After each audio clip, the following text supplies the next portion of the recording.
usted no la trató bien, el juez me dijo. No, no, a mí, además de responderme siempre con evasivas, es decir, yo le preguntaba en forma precisa qué eran los moretones de acá, es decir, doctor, yo considero que mi hija murió por muerte violenta y a mí eso me lo van a... Yo quiero saber qué es lo que pasó. Entonces él me decía, no, de ninguna manera.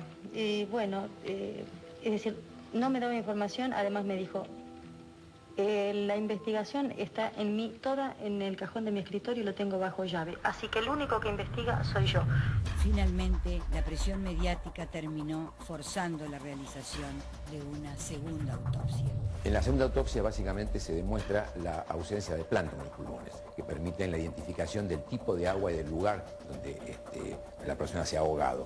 En tantos años de investigación criminal jamás he visto que alguien muera ahogado y no encontremos agua en sus pulmones. Todo mostraba una sofocación producida por la mano, una mano que contuvo a la nena para que no gritara. El asesino lo que hizo fue taparle la boca y en este acto de taparle la boca quedó una impronta de un dedo que creo que era dedo pulgar que produjo la hematoma en el rostro de la nena, ¿no? El juez Omar Faciuto confirmó que la niña Jimena Hernández, de 11 años de edad, fue arrojada muerta al natatorio del Colegio Católico de la Santa Unión.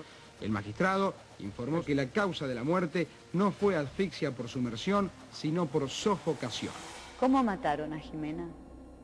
Con sofocación de las vías superiores, y eso hizo que pobrecita muriera, no pudiera respirar, y cuando murió la metieron en un bolso y la tiraron en la pileta cuando apareció la mamá a reclamarle. Si no, quizás la hubieran tirado en el riachuelo o en cualquier otro lugar, en un pajonal o donde fuese, para sacarla del cuerpo de ahí. Después hubieran dicho que esa niña se fue detrás de algún señor. Un detalle significativo: hay una testigo, una abuela, que fue la última que salió de la pileta, que le llamó la atención cómo desalojaban brutamente a todos los chicos y a todos los papás de la pileta, y que ella vio entrar a las personas que podía reconocer. En ese momento que estaban desalojando no era por el cuerpito de Jimena. Querían meter el cuerpito de Jimena en ese momento. Y por no eso querían desalojaban. Testigos. Claro, no querían testigos. La desconcentración de esa competencia había sido un poco caótica, todos queriendo salir por una puerta giratoria, y fue una salida del colegio bastante rápida. Le pedí al primer juez que citara a esa abuela a declarar personalmente. ¿Esa abuela que había visto? Sí. ¿Qué? Que decía que ella podía reconocer quiénes estaban en la pileta, quiénes ingresaron ahí a arrojar virtualmente el cuerpo. Esa señora estuvo como 6 años esperando que la citaran y nunca le tomaron declaración. Se negaron los 3 jueces. ¿Sabes cuándo la citaron? ¿Cuándo? Una semana después se enteraron que estaba muerta. Los que sostenían la teoría del accidente decían que era imposible que alguien hubiese tirado el cadáver en la pileta, básicamente por 2 razones: porque estaba cubierta por un globo y porque en ese momento el lugar estaba lleno de gente. Se supone que la chica la matan por sofocación fuera de la pileta, pero lo cierto también es que la chica aparece en la pileta, entonces hay que pensar cómo pudo ser trasladada desde el lugar a la muerte hasta la pileta. La pileta del Colegio Santa Unión estaba recubierta por un globo gigante que era lo que cubría la pileta y la resguardaba del frío. Ese globo tenía como la forma de un iglú. Había una puerta giratoria que comunicaba la pileta con lo que son los vestuarios. La única forma de entrar a la pileta, que yo recuerde, era por la puerta giratoria. Dudo que se haya podido levantar la tela para meterse abajo. No era una tela finita, era una tela gruesa. El doctor Sebasco, me acuerdo que nos había internado en este problema, porque él deducía a priori que en una pileta que tiene un globo inflable, tiene una entrada que es una especie de puerta giratoria y que no puede entrar más por ningún otro lado. Y se mete por otro lado, se va al aire y se viene abajo la carpa. El fiscal Norberto Cuantín, a cargo del caso, realizó una reconstrucción del hecho y demostró cómo el cadáver había podido ser ingresado. Demostramos perfectamente que se podía entrar y salir levantando la lona, llevando cosas. Se levantó y se probó que se podía levantar el costado opuesto a donde estaba la pileta. El costado sur es donde habría entrado el cuerpo de la niña por debajo de la lona. y el otro era el costado norte, que es donde estaba la puerta giratoria. Se habría introducido el cuerpo de la niña envuelto en lonas y al desarrollar la lona caía el cuerpo sin producir ningún ruido. Entonces todos estaban de espaldas hacia el lugar donde habría sido tirada. Por otra parte, esa actividad de alguno que haya tirado el cuerpo al agua no era sospechosa porque, bueno, dentro de mi teoría fue alguna persona del colegio que era natural que estuviera ahí, que formaba parte del paisaje. Según Jorge Hernández, la confirmación de que la muerte de su hija había sido un asesinato le llegó de boca de las mismas religiosas del colegio.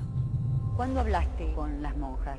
Cuando nos reunimos, nos sentamos y conversamos. Entonces la monja me dijo sí, que sabía que era un crimen, que había sido un error, que sabían quién lo había cometido y demás, pero ¿Que sabían? Sí, que sabían que era un crimen. Le pregunté quién era, no se lo vamos a decir, usted se tiene que resignar como buen católico porque el daño que se le está haciendo a su fe religiosa, al colegio y demás, evidentemente tiene que entender que esto tiene que parar aquí.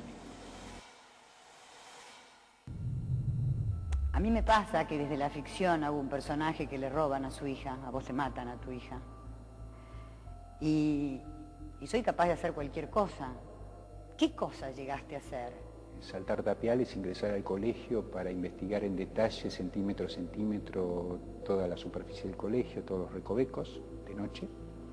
¿Te metías en el colegio de noche? Sí. ¿Y es verdad, por ejemplo, que de golpe has llegado a contratar prostitutas para tratar de que saquen información? Sí.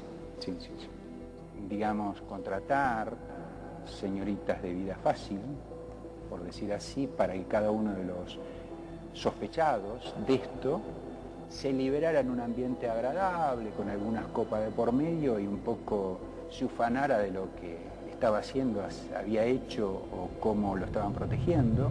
Con la certeza de que a Jimena la habían asesinado, lo que quedaba por descubrir eran los posibles motivos del crimen. En ese momento cobró relevancia una mancha que había en el traje de baño de la víctima. Entonces, por primera vez en la Argentina, la justicia recurrió a un análisis de ADN. Para eso, la muestra fue enviada a los Estados Unidos.